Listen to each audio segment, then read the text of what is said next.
Pre samo 15 godina kriminalci sa Balkana bili su sitni igrači. Ljudi za najprljavije poslove. Kuriri, vozači, nevidljivi delovi tuđeg sistema. Niko ih nije smatrao važnim. A onda se nešto promenilo. Danas, prema dostupnim istragama i analizama, govori se da upravo oni imaju ključne veze, ključne rute i pristup kakav mnoge evropske kriminalne grupe više nemaju. Brži su, nevidljiviji, povezaniji. Kako je došlo do tog uspona iz senke? Ko je povukao prvi potez? I šta se zapravo krije iza strukture koju mnogi zovu balkanski kartel? Iako ta struktura nema ni šefa,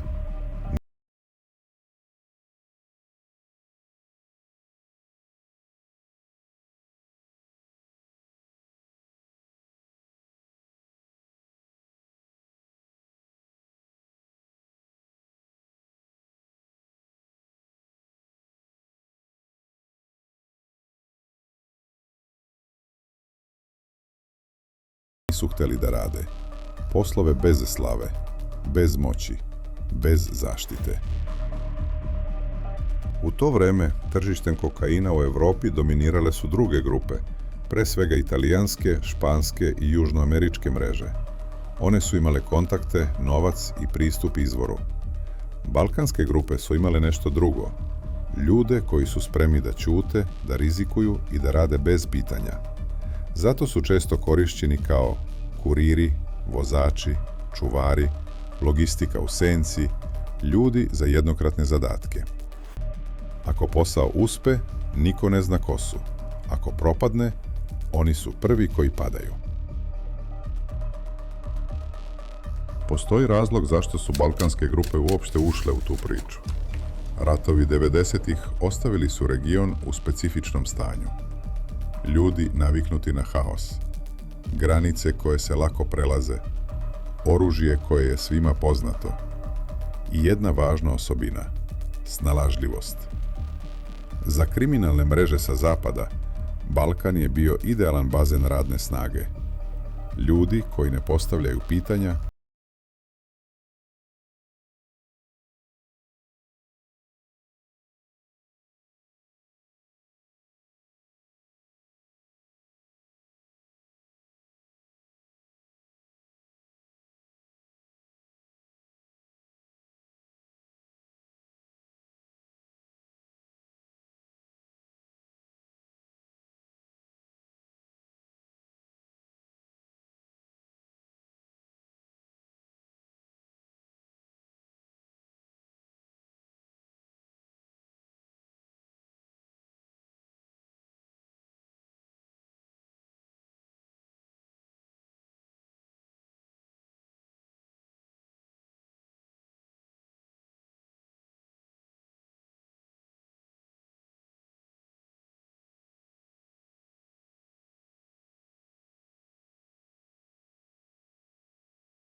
istragama i sudskim procesima, krajem 2000-ih pojavljuje se ime koje će kasnije postati simbol te promene.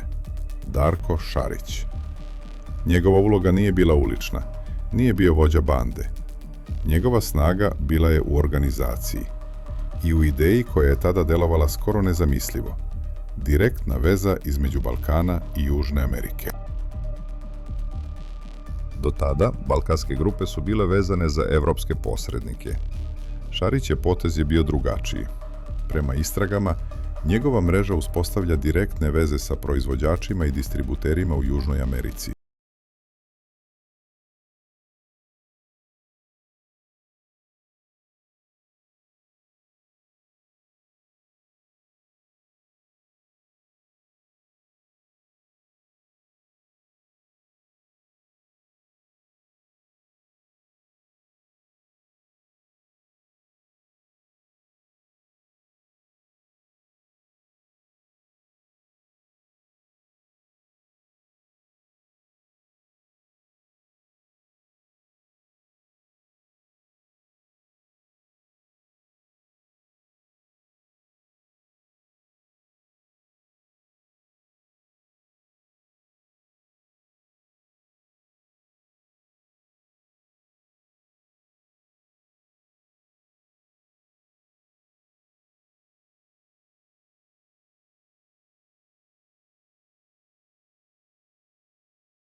Dok su se nove balkanske mreže širile Evropom, u jednom primorskom gradu dogodilo se nešto što niko nije planirao. Nestala je pošiljka. Nije to bio samo gubitak robe. Bio je to gubitak poverenja. I iz tog trenutka rodio se rat. Ako je on mogao, mogu i drugi. I upravo tada počinje nova faza balkanskog kriminala. Kotor je godinama bio savršeno skrovište. Mali grad,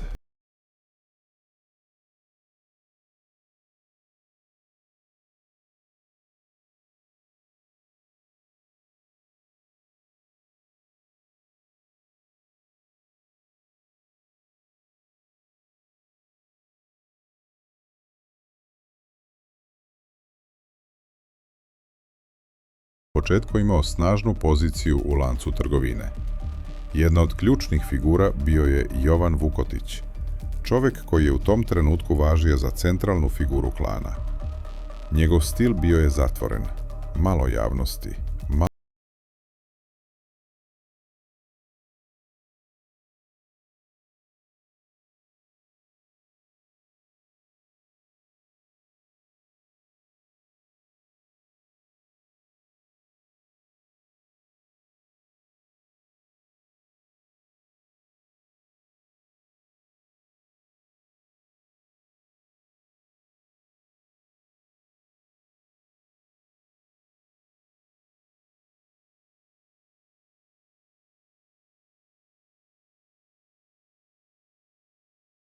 bile apstraktne. Ljudi povezani sa oba klana postaju ciljevi širom Evrope. Napadi se dešavaju u državama gde Balkan nije bio u fokusu.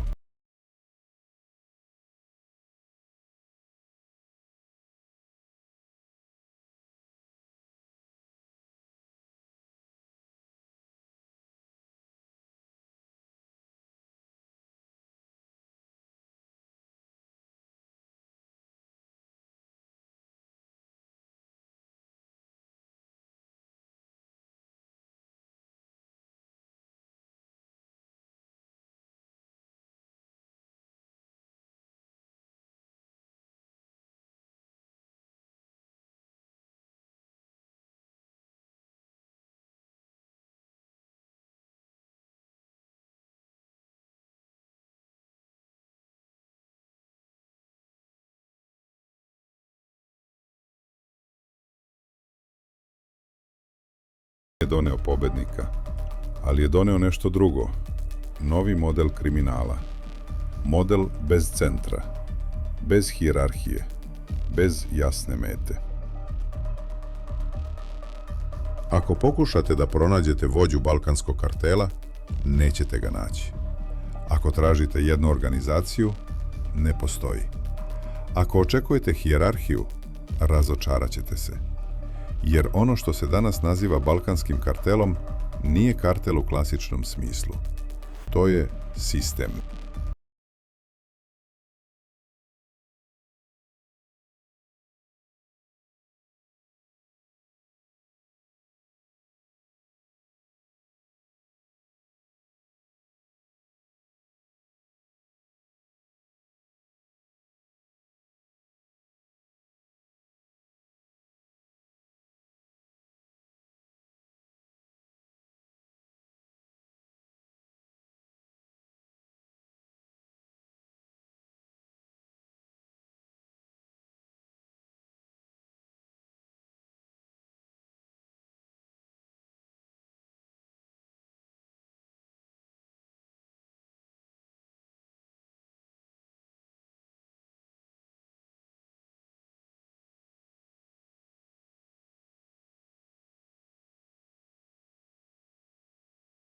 Funkciju.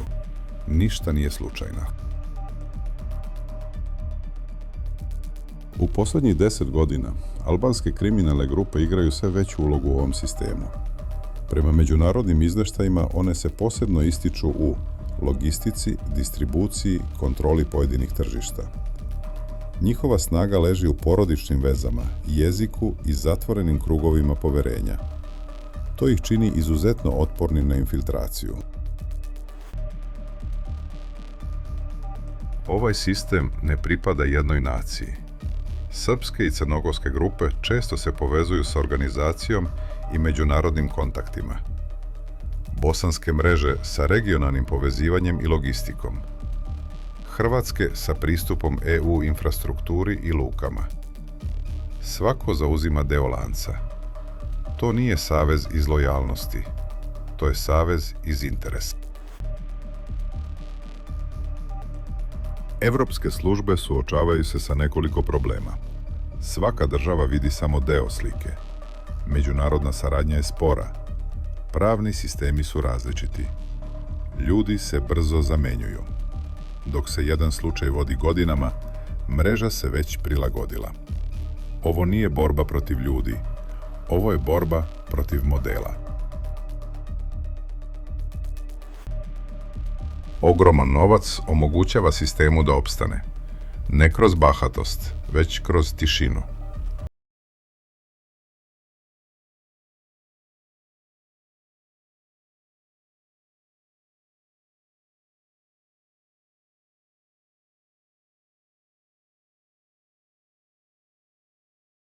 I kriminal funkcioniše danas, mora se pogledati mnogo dalje od Balkana. Hiljadama kilometara dalje.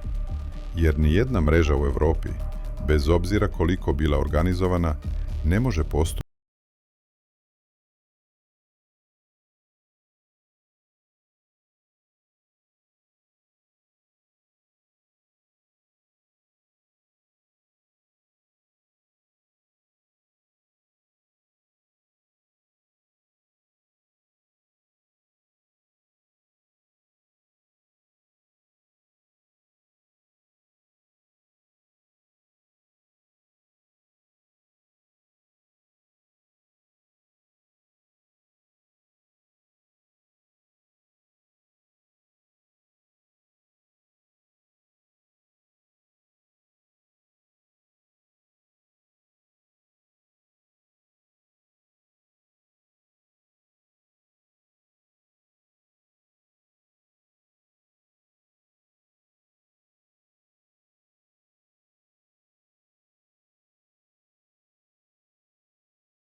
Postoji nekoliko razloga zašto su balkanske mreže postale nezamenjive u ovom lancu. Ljudi sa više pasoša, jezici koji se lako prilagođavaju, iskustvo kretanja kroz različite sisteme i mreža dijaspore širom Evrope. On nisu najglasnije, ali su često najpouzdanije. Kada se govori o količinama, važno je biti precizan. Prema zvaničnim podacima, evropske službe svake godine zaplene stotine tona kokaina, ali zaplene su samo deo ukupnog prometa. To znači da tržište koje ne vidimo daleko nadmašuje ono koje vidimo. I upravo u tom nevidljivom delu balkanske mreže imaju ključnu ulogu. Jedna od najvećih prednosti ovog sistema jeste fleksibilnost. Kada se jedna ruta zatvori, otvara se druga. Kada se jedna luka pojača kontrolama, promeni se pravac. Balkanski model ne zavisi od jedne tačke, zato ga je teško preseći. Na kraju ovog lanca nalazi se Evropa. Ogromno tržište, visoka kupovna moć, stalna potražnja.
Ime.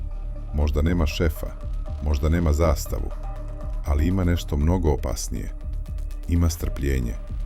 A dok sistem ima strpljenje, svet ima problem.